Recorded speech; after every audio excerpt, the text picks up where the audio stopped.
Hi everyone, my name is Vanessa Valiuco, and welcome to Personal Pans. Conversations about belief, transformation, and all the weird things that we experience. Today's guest is Hana of Suburban Witchery. She is a psychic, a tarot reader, a natal astrologer, and an eclectic witch. She's also the third guest to have traveled the Pentecostal to witch pipeline. And she had some incredible insight into why she thinks that is. She talked very openly about her childhood in the Pentecostal church, getting kicked out. She talked about her mother's journey from being a church leader to a style guru. This was just such a wonderful conversation, and I hope you enjoy it as well. And so I was doing some research, and I shouldn't be as surprised as I am, but you are the third guest to have gone from being a Pentecostal to a witch. I'm shocked, I'm amazed, and I'm excited to talk to you about this journey of yours.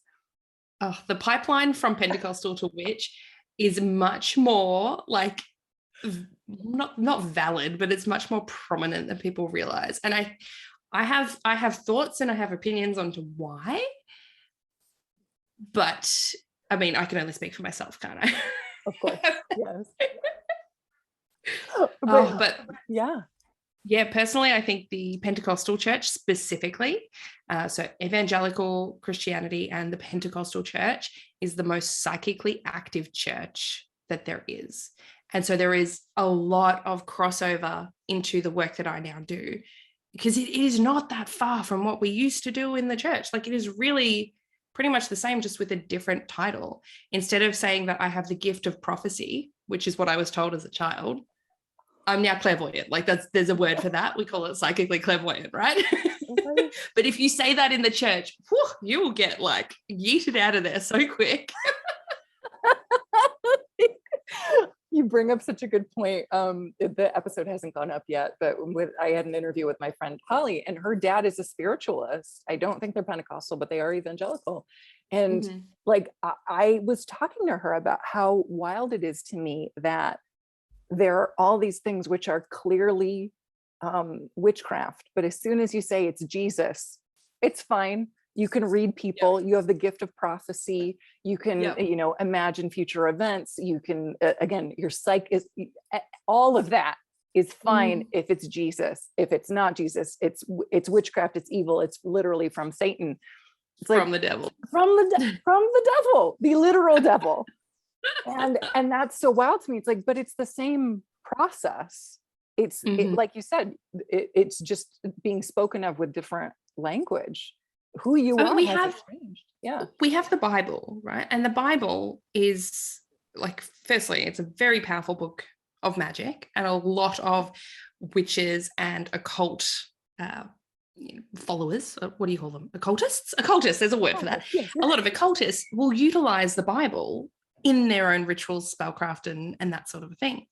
And so with Christianity, when they're reading through the Bible, I think they have a bit of cognitive dissonance when it comes to things like the fact that King Solomon was pretty much practicing mediumship. We have the Joseph and the Code of Dreams, that whole story. He was an oneiromancer. He could do dream divination, right? Yes. But that's okay, because those dreams came from God. Who's to say my dreams don't come from God and that I'm not able to divine them because of my God-given gift, But there's, as I said, it's just this two-way street. They're like, no, our way or the highway. And if you're calling it anything slightly different, if you're not doing everything the way we expect you to, then it's from the devil. Yes, from the devil. You are going to hell. One of my previous guests, Lisa, she one of her online handles is Pentecostal to pagan, and just that she had family members who were Christian, but they weren't Pentecostal, so they were lost. And that again, that incredible rigidity, which is again so sad to me. It's like, if you're dealing with a God who is infinite and all-knowing and all things, and to say like, oh no, there's only one way, and it's the way we have told you it is, whatever you're doing, if you're not saying it our way or doing it our way, you're wrong. That's something I can never get over. Yeah. We were taught in church that Catholics were doing witchcraft. Really? Witches. And that Catholicism was wrong, and they worship saints, and that is so wrong, because there is only one God. It's the first commandment, one God above all others.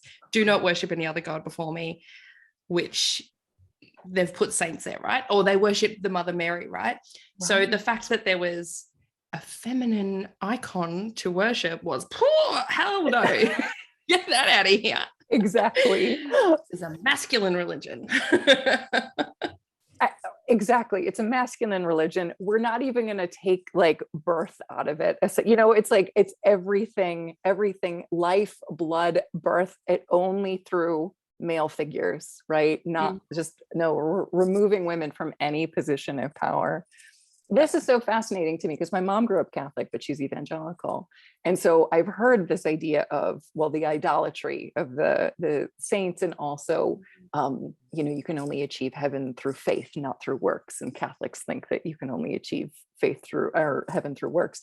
The witchcraft thing, though, that's new. Yeah, that was my church. It was very heavy on the witchcraft. I mean, we were taught that witches are real, and the only reason that psychics, mediums, and witches were accurate, because they didn't doubt that. They didn't say, oh, it's, they're scammers or anything. They didn't doubt it. They said, yeah, they're true, they're real, because they have demons whispering in their ears. Like, how terrifying, A, as a child to grow up thinking that, and then how terrifying, B, when I realized I have those same gifts, to think, is a demon going to jump out at me right now? Is a portal to hell going to open up because I'm listening to these demons? Of course. Of course. Goodness. And that, again, you're just a kid. You're just trying to develop fine motor skills. You really don't need the religious trauma, the emotional abuse of having to worry about whether or not there are demons talking to you. Again, when I'm a grown woman. I'm in my 30s. I got kids, all of that jazz, right? Not much scares me. My daughter even did a school project where they asked what, about your mum. And they said, what scares your mum? And she said, nothing. I was like, that's awesome, cool. But I won't lie, there is still that small fear of demons being under my bed, because my parents would even tell me that there were demons waiting for you under your bed to I don't even know why that was necessary. I think it was maybe a keep you in bed thing, but petrified. I used to do the big jump, the leap out of your bed so that the demons couldn't grab me. We had this one pastor, and this is wild. We had a traveling pastor. So that's a pastor that will go around to other churches. So he came to our church. He was from the United States. Yes. He used to be quite high up in the KKK. And so that he was apparently reformed or repented and whatever, because, and this is going to be maybe controversial, but he's like, I got a black friend and realized that they're not evil. And so he ended up being saved. And now he goes around and preaches to churches all around the world. And I remember at the time being like, Mum, is this guy good? It was very confusing because he's up there on the stage. Right. But I'm like, I thought the KKK was bad. What? I'm really confused. Mum's like, oh, no. That's fine. That's his testimonial. So he's fine now, right? All about the testimonials. And he did this big song and dance about this dream he had where he was falling through the pits of hell and it was hot and he woke up with burn marks on him. I'll tell you what, there's kids in this sermon, and I am now terrified to fall asleep at night thinking I'm going to wake up with scorch marks all over my body from the demons trying to drag me to hell. Oh my God. I might have been 10. Right. Wild. It is wild to me. And again, when you're talking to people who are talking about spirituality as this, and again, this good versus evil, literal demons, literal hell, literal scorch marks, as a child, when you're still in that magical thinking, of course you're going to envision the worst things happening to you, because again, all the adults around you are telling you it's not only possible, it happens. Mm-hmm. Nobody's, yeah. And the brain is not ready for that when Right. and your brain doesn't even completely finish developing until you're in your 20s. Exactly. What child is equipped to understand all of those sorts of, even if they are a bigger idea or there's more behind them, like children don't get that. That's So it. Exactly. it's definitely a form of religious abuse that comes through the church and is totally looked over. People they're not aware of what they're doing. Right, exactly. Well, and especially too, all of this gets normalized because everybody around you is doing it and everyone around you is affirming this behavior. Yes, of course, we teach kids about hell. Yes, of course we teach them about literal demons. There are demons under their beds, of course. And then questioning that is associated with demonic energy and entities. Absolutely. So you can't say anything about it or you're going to get ostracized from your community. And that is your entire community because you've decided everybody else is wrong, we're right. There's no room for questioning or growth. They're saying like, hey, maybe we're traumatizing all of our kids and we shouldn't do that. I remember asking my mother, I went to my mum with all of my religious questions because I don't actually think my dad knew. And he just kind of went along and just did whatever. And my mum went to Bible college. She was in the women's ministry of our church. Yes. And I remember asking her, hey, Mum, if you have to be saved and invite Jesus into your heart in order to get to heaven, and if you have to be baptized, well, what about all of the people in countries where there isn't church like we have? What, do they just die and go to hell? Like, that's not fair. Right. And she said, oh, I'll never forget it because it, I think, lit something up in my brain that something wasn't adding up. She said, God knows, and he makes it so that you can see him in every leaf, in every flower, in every, rock. You can see the miracle of Jesus. And I was like, so why then do we have to go to church every week and be baptized and do the whole I asked Jesus into my heart with the pastor? And she was like, oh no, we have to because we've got that here. But if you don't have it, then you can do the nature route, right? God. I was like, okay. And a lot of my questions were answered very she was probably the most direct, but if you ever asked one of the pastors or leaders in the church, it was very much like, pray on it, go read your Bible. I recommend you read this part of the Bible. It was never really answered properly. Or it was inferred that was a question coming from the devil. What did they say? There was a thing. It was doubt your doubts, not your God. Like, yeah. Oh my, again, as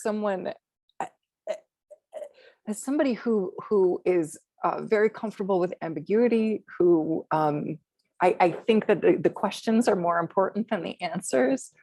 And again, I was not clearly as strict as your upbringing, but raised in this way of thinking. It's just so wild to me. Like, no, you should be asking questions. That gives you a deeper relationship with whatever exists beyond our comprehension that we only catch these glimpses of.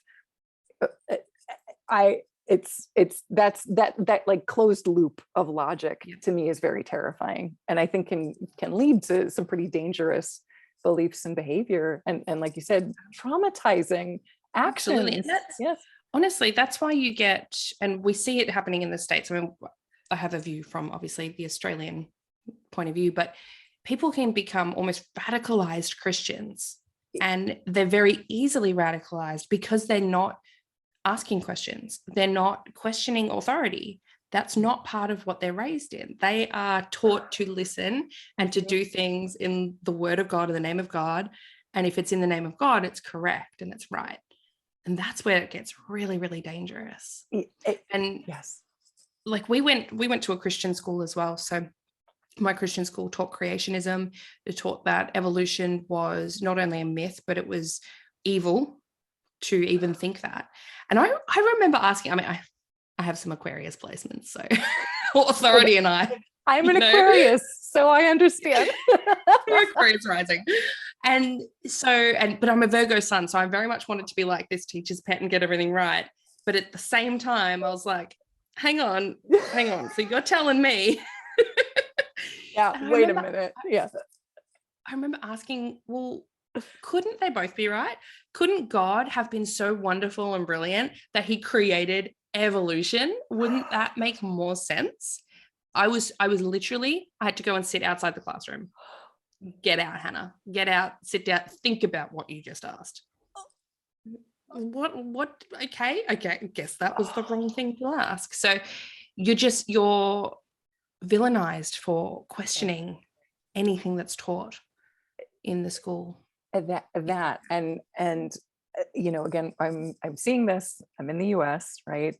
And that when you teach as a holy tenet, obedience to authority, that is godly, then you're just, any authority, anyone that is deemed an authority, you listen to them, you don't even bother questioning it, because again, that's going to make you question everything else in your life that you have decided and have been told this is true, this is real, and this is godly. And that's terrifying for people. If they start to think, okay, something's not adding up, hang on a minute, does that mean everything, like that sunk cost thing, right?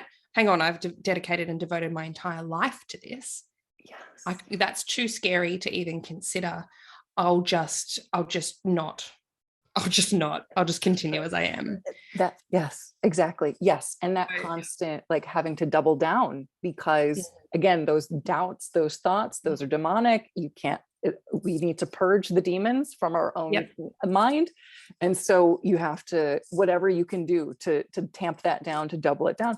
But again, I think the body knows, our minds know, like, this is not great. This is not right. There's something amiss here. And so the amount of work that it takes to constantly crush those doubts. Of course, you see people driven to fanaticism because they have to keep ramping up their behavior to mask the doubts that are roaring up in their bodies. Mm-hmm. And they're almost doing that to seek proof sometimes, I think, as well. Seeking validation, seeking proof, seeking something, but I've got to do more so that I get more in return, which is not usually how it works. And I think there's all these layers. There are so many layers to the indoctrination process and to the hold that the Pentecostal religion specifically has on people. Now, I can compare things now to Catholicism because my husband was raised Catholic. Yeah. And he hears my stories and is just dumbfounded. He's like, what on earth? What? And he's so baffled. He's like, what do you mean if you missed 1 week at church?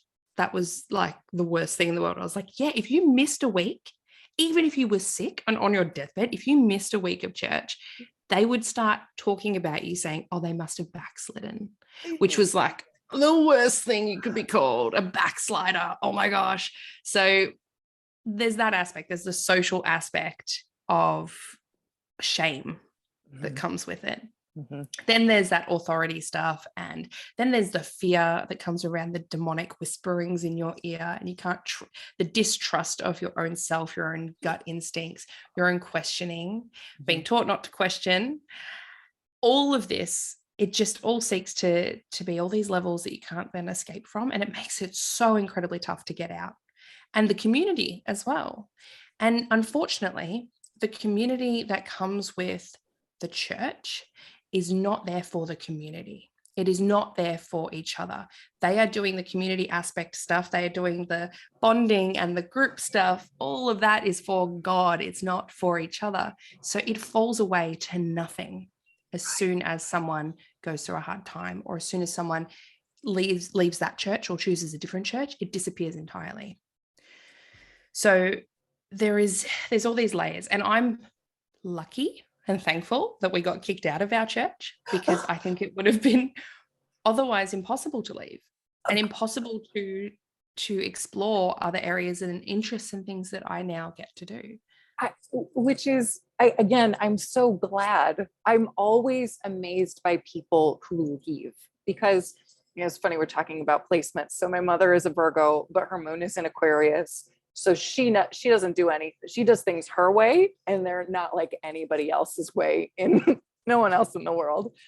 And so she, again, she was a Christian, taught me about like accepting Jesus as your savior in your heart, but we didn't go to church. She hates people, so I wasn't ever fully in. So it was pretty easy for me to just say like, nah, I'm out. This isn't working for me. But so many of my friends have, they were part of like the band and the worship band, and, going to church every day and being taught that their job in life was to convert all of their friends to the church. And you have that compulsion, you have to do this. So anybody who just is in it and thinks, no, I can't do this anymore, I'm out. And like you said, to lose that community, all of that conditional love, because it's still love, but it's absolutely conditional, because as soon as you do something they don't like, it's all immediately, the rug is ripped out from under you. So to have that courage to move on and to explore and to say like, hey, the things that I love are not demonic. They are real for me. They are true for me. And I want to explore this way that I engage with the world without it being cast as some evil, terrible thing. Yeah, there's so many thoughts that I have as you're talking. My brain's like, oh my gosh, I have so many tangents I could go on. ADHD, hooray. Yeah. But I have no problem with Christianity, right? Right. I have no problem with people believing in God, loving God, praising Jesus, all of that, totally fine. Love it. But when the church becomes toxic, like my church was, and it was a mega church, it was pretty big. Oh, wow. It was toxic. There was so much toxic culture there. I believe there are some churches that are not like that. Right. And they preach things differently and they teach things differently, and they might be more inclusive. And I am all for that. That if I was in a more inclusive, open church that, accepted people of all genders and sexualities, hell yeah, I probably would have stayed forever, Right. Yeah. And I can absolutely incorporate that version of Jesus, that accepting, loving version, into my own practice and craft now and my religious beliefs. It's not separate from me. Okay. It still holds a purpose. But the toxicity of the church that I specifically grew up in, and some of the other churches that we attended that were classed as sister churches, it was pretty bad. And I have a lot of friends that are still in that as well. And you said about the band, my brother was in the church band growing up, and oh gosh. But when you said about getting out there and trying to spread that word, right? When I was in kids' church, so Sunday school, they had competitions every week to bring as many friends as you could. And whoever at the end of each term, so every 10 weeks, whoever brought the most people would get a giant lollipop bigger than your head. Like bribing children to evangelism. That reward. And you know what? I won it once, and I'm so ashamed of that now. I mean, but again, everything around you, like, feel your feelings. I'm not one to shame people for having feelings or try to bully you out of it. But like when everyone around you is telling you that this is the good and holy and great thing, yeah, of course you want to win that lollipop. Of course you want to save your friends. You have the true word. You can bring them to salvation, and you get treats on top of it. Like, what kid isn't going to be like, yeah, I'm in? You don't realize that, like, it's like Gary Glenn Ross, but for kids, right? Like, always be converting. Like, it's wild. It doesn't stop there. So even when we're talking about you didn't have to go every week, I had to go every single Sunday morning and Sunday night. There were 2 services a day on a Sunday. Oh, wow. Then, and this church was not around the corner. This was a 40-minute drive to get to our church. So that's a lot of driving. So that's your whole Sunday gone. Yes. And then Wednesday nights was small group, which is like a prayer group meeting at someone's house. That was close by, thankfully. Sometimes at our house, but usually just up the road or at our neighbors. And then on Fridays was youth group. So once I was a teen, I was expected to go to youth group every Friday night as well. That's a lot every week, plus Christian school during the week. That's a lot of touch points to get that marketing message across. I mean, it's very effective. Oh, But it becomes a full-time job. Yeah. It does. And there's these expectations, again, that sunk cost and these connection points as well. You're making all these wonderful friends and you're part of a group, you're part of something, and you know that you could lose it all. And then what? And when I got kicked out of the church, so it was technically my mom got kicked out. I was kicked out with her because her and my dad separated. And I chose to go and live with her. I was a 15-year-old girl. I was like, my dad knows nothing about girls or periods or any of that. So I'm going to go with my mum. And so I moved out with her, and suddenly I was living in sin. And all the friends that I had at school were told, oh, you're not allowed to hang out with Hana. She's living in sin. I don't want you to be, what's the word? Tainted by association. So don't talk, don't hang out with Hana. So I had this like mass shunning at school, and I ended up having to move schools because it was that bad. I was begging my parents to move me schools. They moved me to a Catholic school, so much better. I had none of that. It was so different. I was like, this doesn't even feel like a religious school. What is going on? Right, exactly. So not only did I lose all of the friends at school, but majority of them, but my entire church community, my next door neighbors and the neighbors up the road, which, they were cousins, we had been like family friends, almost like we called each other brother, sister, like we were family. They were like my aunts and uncles. Didn't speak to them for years. They just would not speak to me. And it was horrible. As a 15-year-old, 16-year-old, yes, nightmare, absolute nightmare. So having to deal with all of that and seeing the response that I got definitely pushed me further away from the church, because why would I ever want to go back to something that so easily cast me off? That exactly. I mean, again, it's such a tender age too. Like high school, just on its own, just being hard enough. Hard enough, exactly. Just dealing with your own hormones at that age is hard enough. Then add on that like peer group stuff, and then a divorce. And then divorce, exactly. And your entire community just saying like, nah, we're done with you. And to be told as well my whole life that divorce was evil and wrong, and suddenly that's happening to our family, that was wild. Of course. That was wild.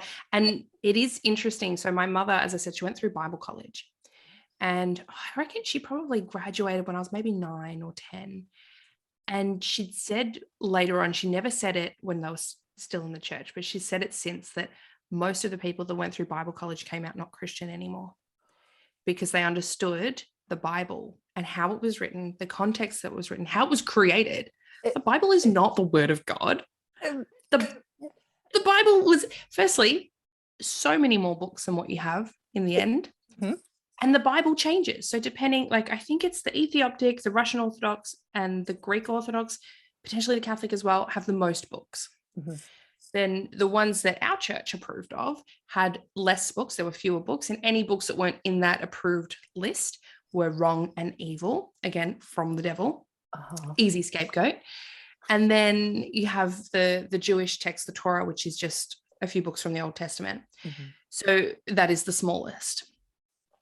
And that was a group of men who sat down and went, you know what? These ones suit our purpose and suit our theology. And it also takes into account the political aspect at the time. The King James Bible, why do we call that the King James? I never questioned that. No one ever said anything. And then to find out as I've left the church that, oh yeah, there was a literal king who was like, I'm in power. What do I want my peoples to do and think and feel? I'm going to choose these books, and these are the ones that are going to go in here. And, finding out later on as we go along. So my mum had I think she'd learnt all of that, and that's maybe where some doubts started creeping in, because it was about 4 or 5 years later that the separation then happened. And personally, I think she did the right thing. Not that we could ever tell. It was all everything looked perfect from the outside, but she wasn't happy. Yeah. They weren't happy. But appearances matter when you're in the church, right? Happy families is a big thing. Of course. So that's a lot of pressure. It's a lot of pressure on a family. Yes. Not to mention like pastors' kids. Can you imagine being a pastor's kid? Oh, the pressure to be perfect would just be. Yes, exactly. I can't even imagine the pressure of that. Because like you said, it's all about appearances, because you're not supposed to talk about, again, you can't talk about your doubts, your thoughts, your desires, because all of that is evil anyway. So you have to just project this perfect image all the time of who you are and how godly you are and all of that. Like, oh my God, I can't even imagine. And I think my mom, I think my mom's a very, very strong, amazing woman. Yeah. Because whilst we were still in the church, right? I reckon I was about 14, so it's probably just before they split. What she did for a job was she was an image consultant. She still is. If anyone wants to go check her out, she's Style Guru Jane on Instagram, which is great. Love it. She works with a lot of like over 50s and getting them to be their best stylish selves.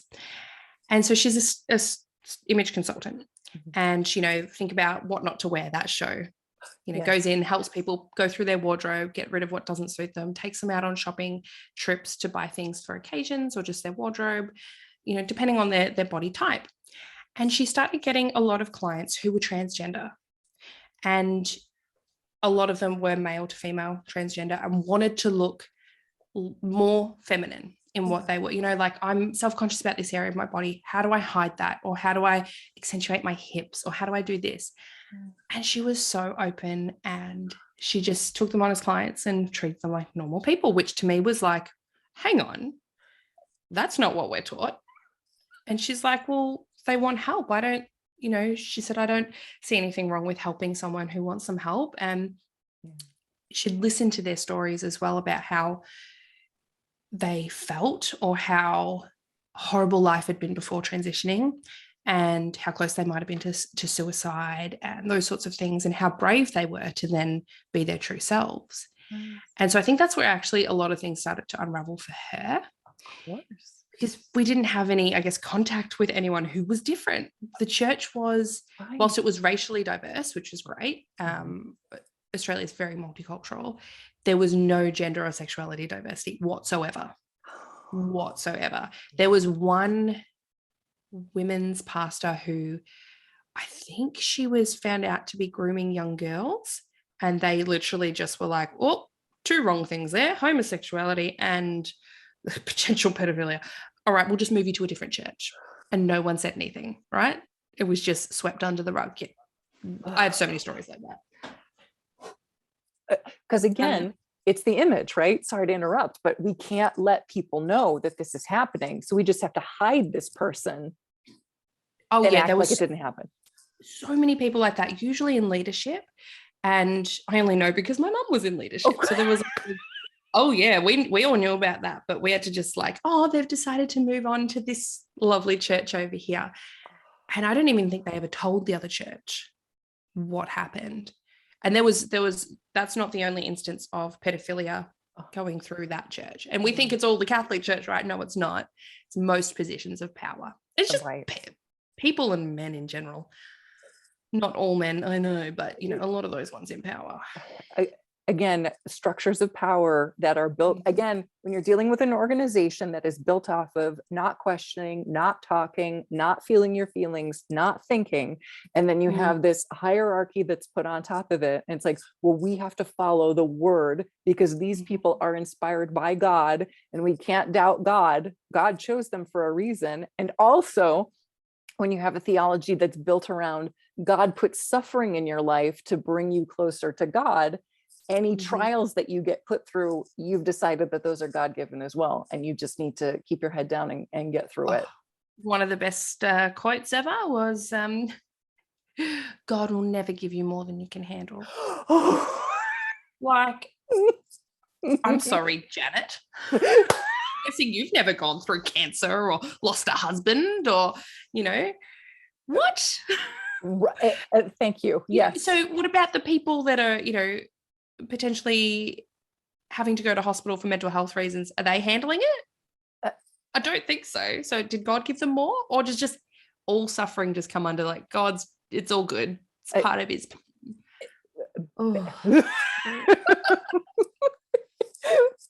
Exactly. Yes. Mm-hmm. Oh my Gosh, and there are so many layers here. Again, to what Mum was doing, she was absolutely frowned upon for working with trans people. It was not nice what happened to her, and she couldn't understand it. Like, she understood it, but she also didn't grow up in the church that we were in. She married into it. So I think that's where a little bit of her more openness came from. Of course. And I'm really grateful for that. And that's probably why she actually answered my questions, to be honest. She didn't have the years and years of indoctrination like my dad and his family did, which, you know, they still do. That whole side of the family still does. And I've recently gone through what felt like a witch hunt with that side of the family, when they found out, because I'd kept my business. I'm a tarot reader and a like psychic astrologer. Yes. I just didn't tell my elderly in their 80s grandparents because I didn't want to put the pacemaker to the test, right? Of course. I don't want to hurt them. And growing up in it, I know exactly what they're going to think, exactly what they're going to say, and exactly what they're going to feel. And it's not worth it. Yeah. So as far as they knew, stay at home, Mum. That's all I do, right? Right. And daycare is just to give me a break. So that was kind of just all I did. And there was no problems, no issues until my grandmother passed earlier this year. And the day of the funeral, they found out that I had this business. And I didn't realize, I didn't know they found out that day. And I didn't know for a few months that they were having meetings about me, about the Hana thing, in quotation marks. And they had all their houses cleansed and blessed because I'd stepped foot in there. And I'm like, firstly, that's very witchy. Secondly, thank you. Yes. Yeah. But they had like the local pastor come out and bless the house because I'd stepped foot. And I was like, what? Like, I've been going to your house for how many years? My whole life, really? And you know, they'd stalked through all of my social media. They'd screenshotted and saved everything to show in their little meetings. And my poor grandfather's going through terminal illness, and they're just stressing him out the whole time. And you know, oh, you've dragged the family name through the mud. I'm like, I don't have your family name. I'm married. Like, I've changed my name.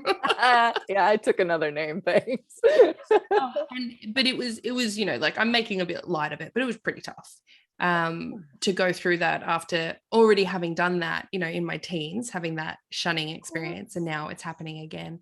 And all those great one-liners came out once more, which was, we love you, we just hate everything about what you're doing and who you are.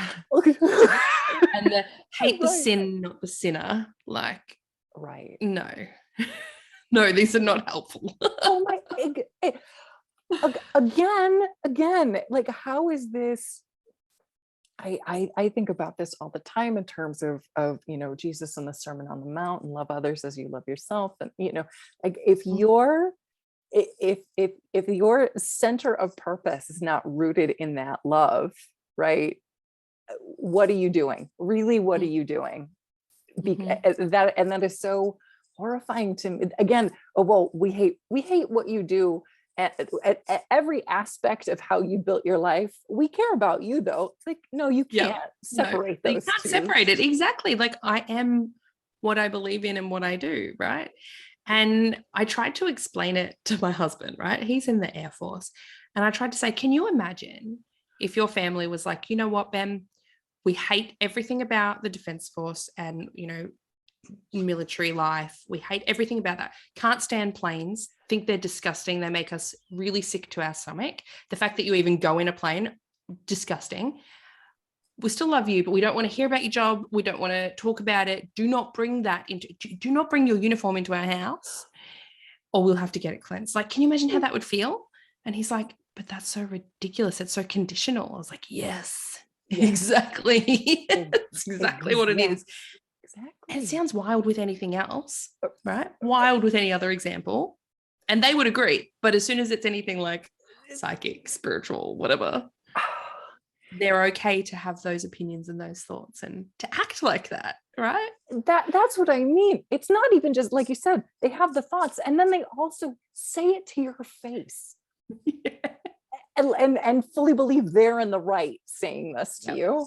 And like, I'm not a stranger to troll. Like, I'm very public and open online. Sure. I'm all over the shop.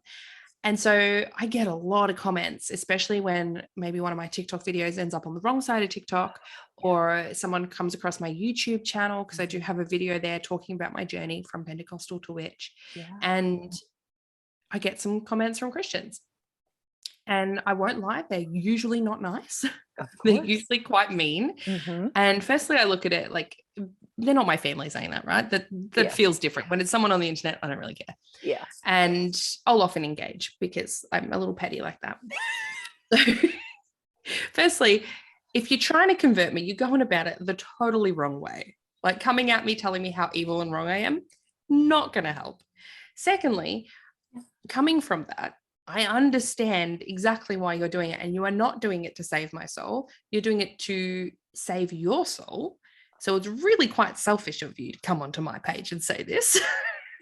Thirdly, whatever scripture they're quoting is usually wrong or totally wildly out of context. So I usually back it up with something that is more in my favor and say, look, I can take it out of context too. And thank you for increasing my engagement levels. Have a great day. Oh my God. Okay, so may the devil bless you. My Scorpio moon is just singing right now. I love Scorpio moon too. That's probably why. Of course.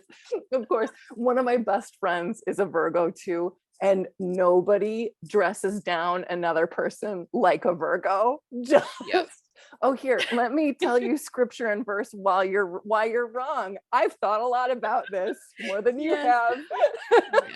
Yes. My Scorpio moon is quite petty and vindictive at times, but my Virgo moon does also keep it quite nice, but in a way that like, I know I'm right.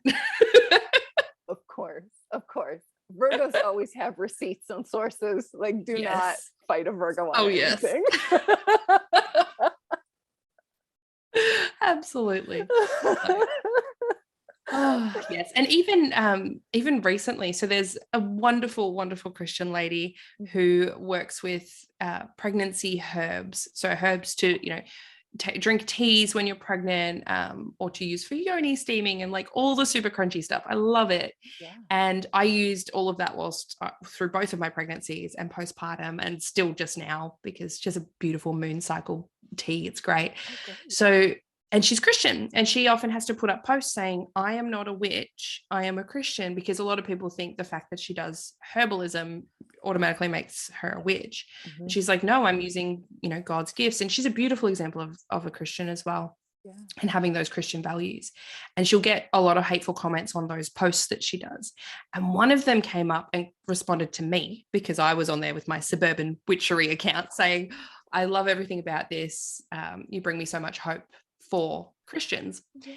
And then someone came on and started, doing the usual stuff, but they got really into homosexual, like how wrong it is and all this. I'm like, firstly, what that's out of context to everything that anyone was saying here. I don't understand where that's come from. Secondly, homosexual wasn't put into the Bible until 1941. What, do you know that? If you don't know that, I recommend you go and search it up, because the word previously, when translated from Greek, was closer to pedophile.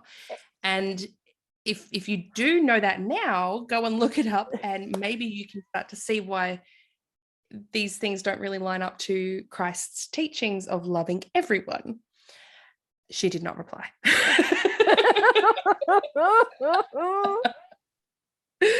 So I don't know if she went on a deep dive, because I am bi and I've got that on my Twitter page, but it's not on my Instagram. So I don't know where she pulled it from, or if she just got a feeling, maybe she's got some psychic intuition there.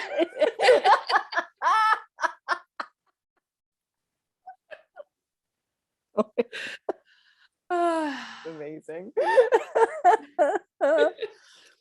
My love to any Christian witches that are listening, by the way. Of course. Well, and that too, again, when you're any belief system, as far as I'm concerned, and you're coming from it from a place of love, from a place of helping others, that's how I think you experience God, and you are doing godly things. Because if you really believe that an infinite, perfect, all-seeing God created life, wouldn't you treat all life with reverence?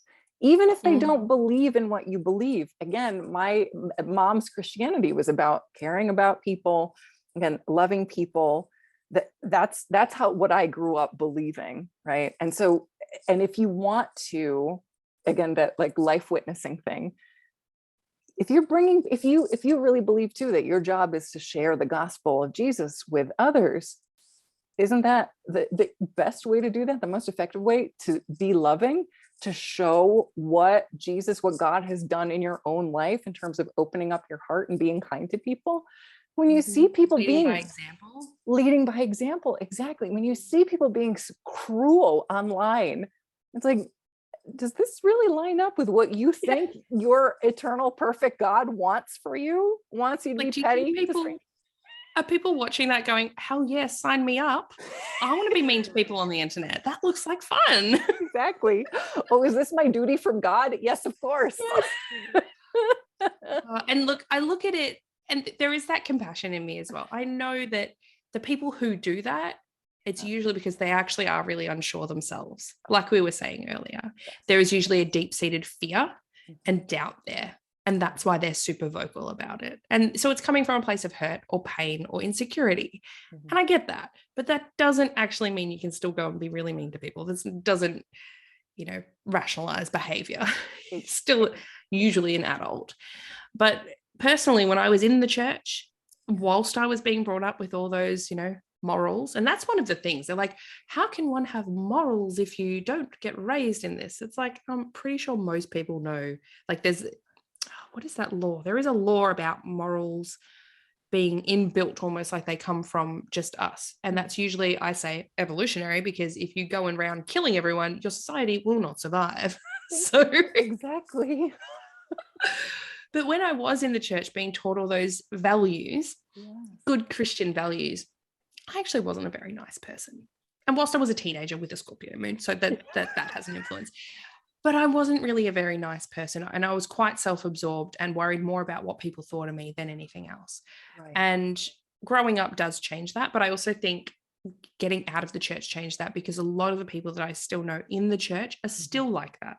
They're still really worried about how they're going to be viewed by other people. Again, I'm just so glad that you got out, because you have this, again, like reading about you and that joyful, fun approach to all of these things, to life, like that's what I felt like when I was Christian, that it was like so limited, this idea that like having fun is sinful and all of that. And it's like, no, there's so much beauty to experience in the world. And once you finally accept like who you are, and like you said, your gifts, right?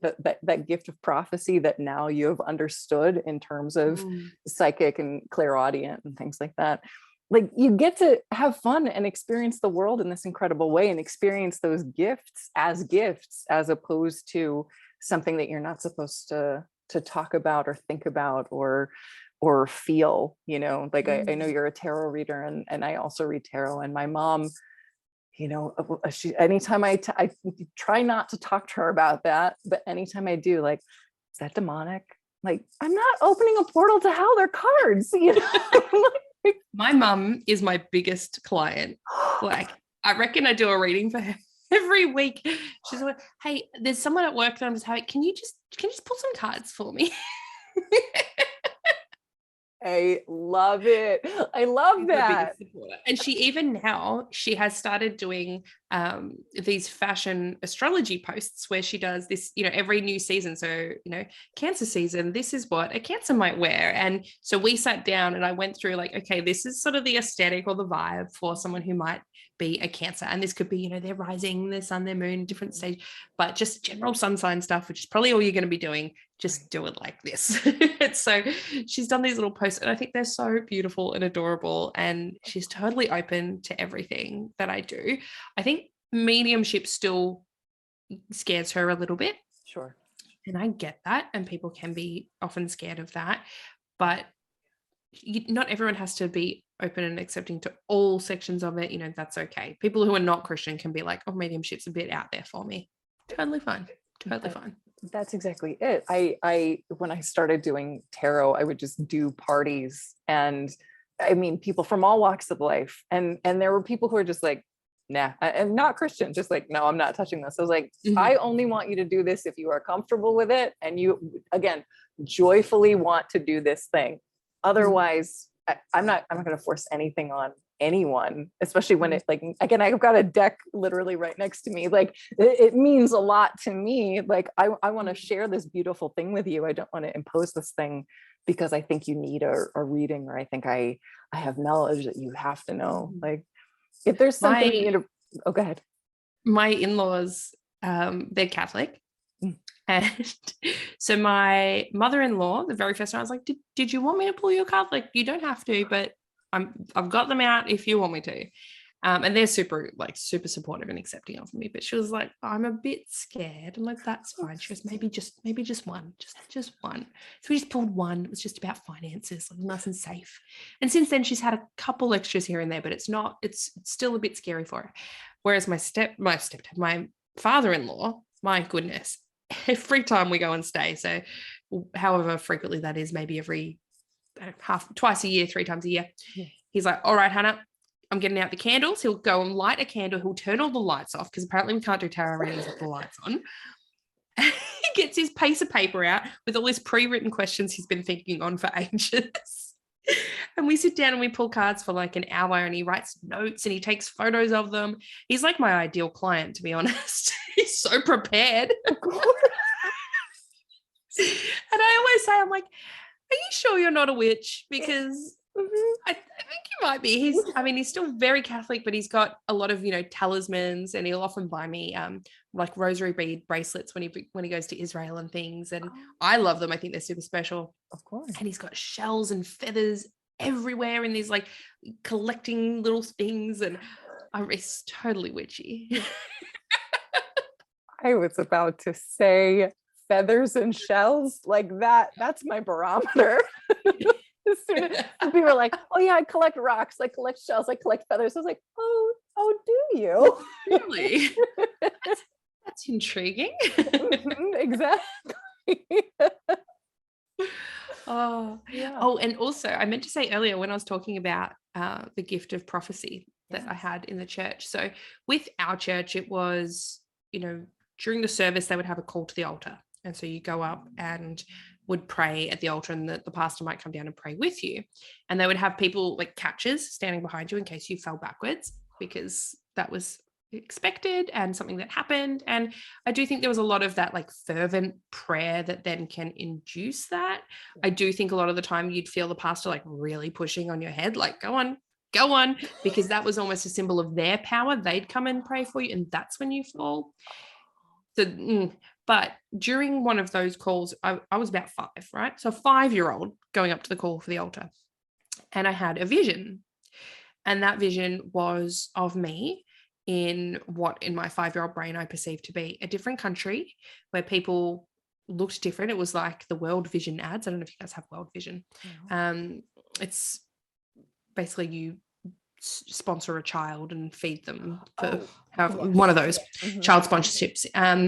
So it looked like that to my mind, and I was surrounded by all of these children.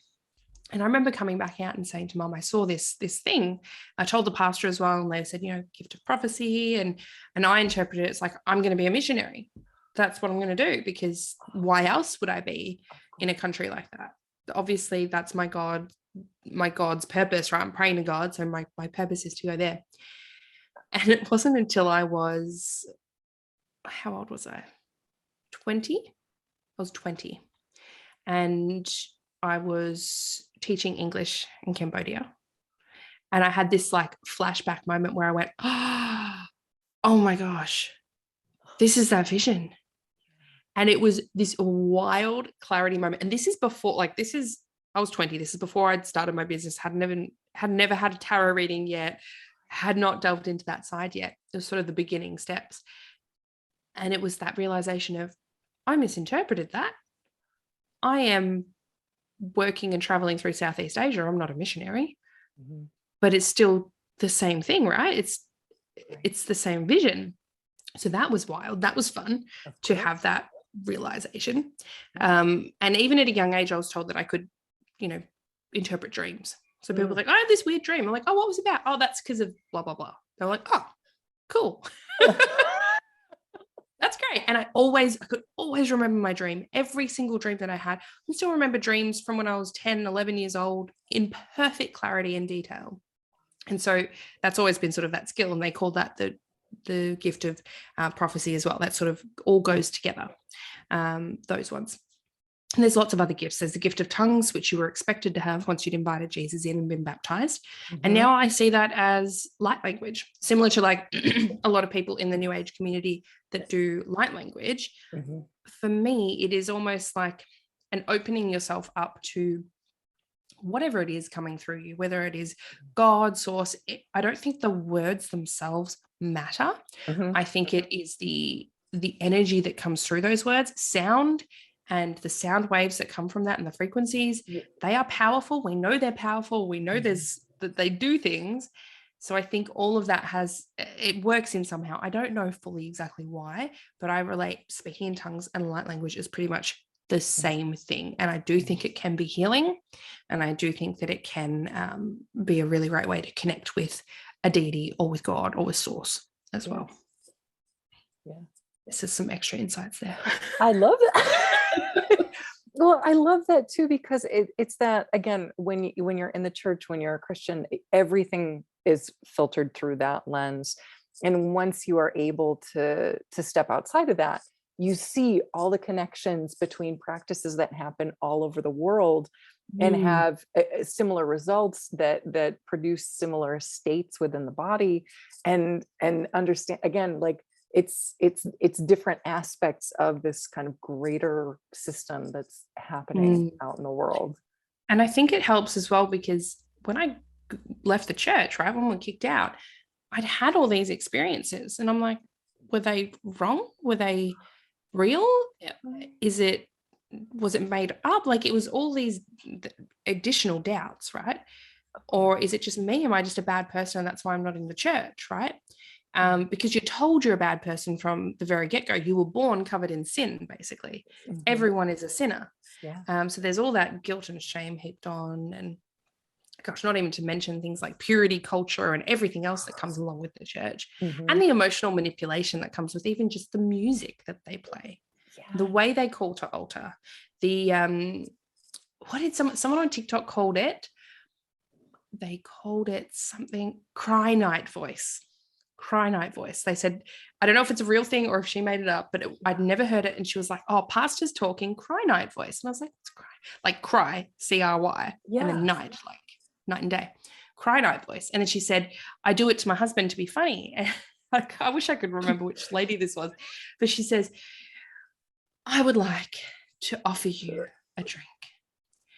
Now, we are given two choices here, and you can have one or the other. Neither is better.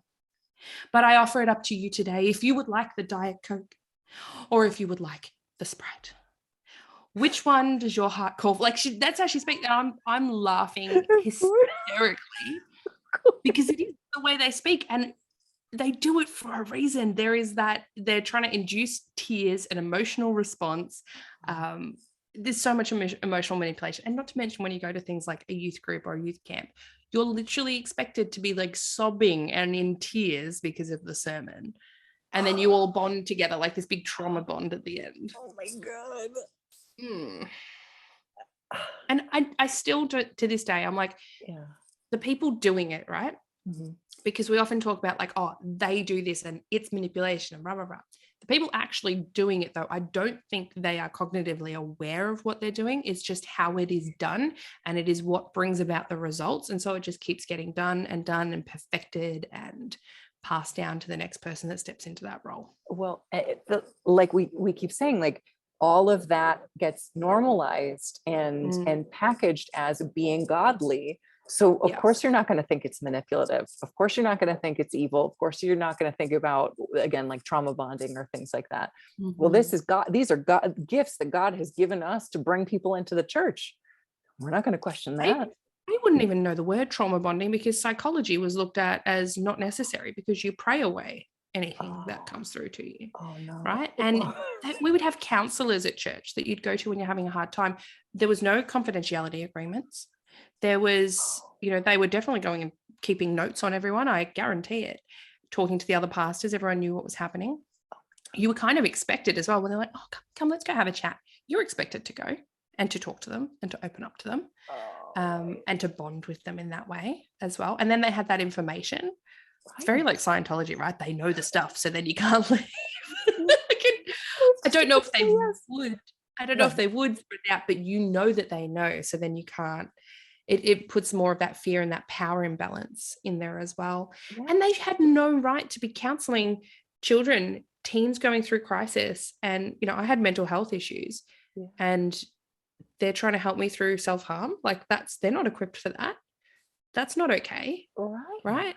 And then they're mum's sending me to some prayer circle exorcism thing, right? Okay. The stuff that went on is wild. I'm going to write a book. I would hope so. I'll pre-order it now. There's so many layers. There's so many things and that's just my church. That's, as I said, not even talking about our sister church, which was Hillsong. We went to their conferences, their women's conferences, which was so toxic. And we loved them. I thought they were great. And they're only now coming into scrutiny with a lot of stuff with that church. I don't know if you've heard anything about that church. Yes. And the scandal and everything with the Houstons. So that also will play into, I guess, my story and my experiences. Of course. Before I let you go, if you can tell all the listeners, all the watchers, where they can find you and support you. Yes, absolutely. So I am Suburban Witchery. So my website, suburbanwitchery.com. If you wanted to book a guidance call with me, an astrology report, or any of the other lovely things that I have on offer, you can find me on Instagram, which is suburban_witchery. Be careful with that one because there are a lot of scam accounts that look exactly like me. Then there is TikTok, Suburban Witchery, Facebook, Suburban Witchery, Patreon, YouTube, Suburban Witchery. They're all pretty much the same. You can Google it and find it, or it's linked in my website. And if you are interested, if anyone is interested, there is a course that I am launching in August, which is called The Art of Psychic Divination. And that goes through all of the different, well, not all, there's millions, but a lot of the different types of divination and how to not only recognize your psychic abilities, but grow and develop them and experiment with them as well. So that's super fun. And I'd love to have you guys on board for that as well. Thank you so much for listening and or watching, depending on where you found this podcast. You can find Hana on suburbanwitchery.com, book a reading with her. You can also sign up for her divination class. I'm going to link all that in the description too, so you can reach out to her directly. And again, I'm endlessly moved by people who are deep in incredibly repressive religious environments and escape and find themselves and come into themselves and then also be kind and of service to other people. So I hope that is as inspiring for you as it is for me. And I also hope that you have a playful and curious day.